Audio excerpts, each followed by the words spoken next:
I think personally, authenticity can be a bit difficult to identify. One, because we're changing constantly, and just becoming and developing new people as, I mean, the day goes on and the world around us keeps changing.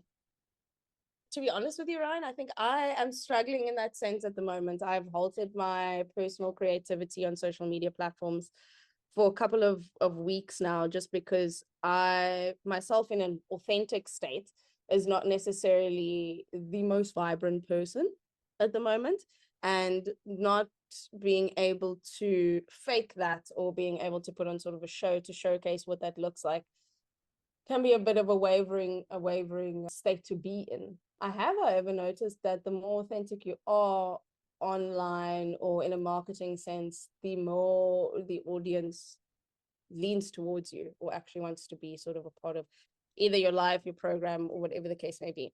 So I think it is something that's extremely difficult, but I think once I go back to my roots and I do things that I know that work for me, small things, journaling, walking, exercise, those sort of things, it helps me recenter myself and allows me to, I guess, see the authenticity and bring that back to life.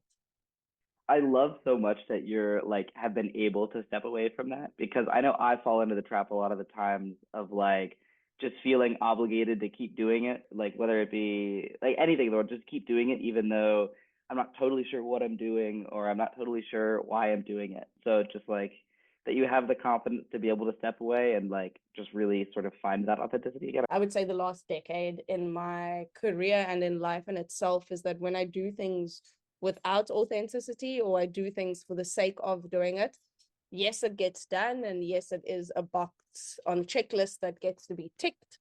However, what ends up happening is I'm not genuinely impressed by, one, my work, or two, I just look back on a project or anything and go, who is that person? What was she even trying to say? Because she might be able to say a message, but the message is not authentic to who I am. So I won't be able to relate to that in 5 years' time. Whereas I could be deep within a crash out, if you will, and have like the most authentic moment online, and 5 years later turn around and be like, you know what, even though that goal was absolutely insane, she probably shouldn't have done that. Me going 5 years ahead, looking back at it, I know the true authenticity of who she was in that moment. I know that she had created something because of the way that she felt and the way that, she wanted to be seen in the world.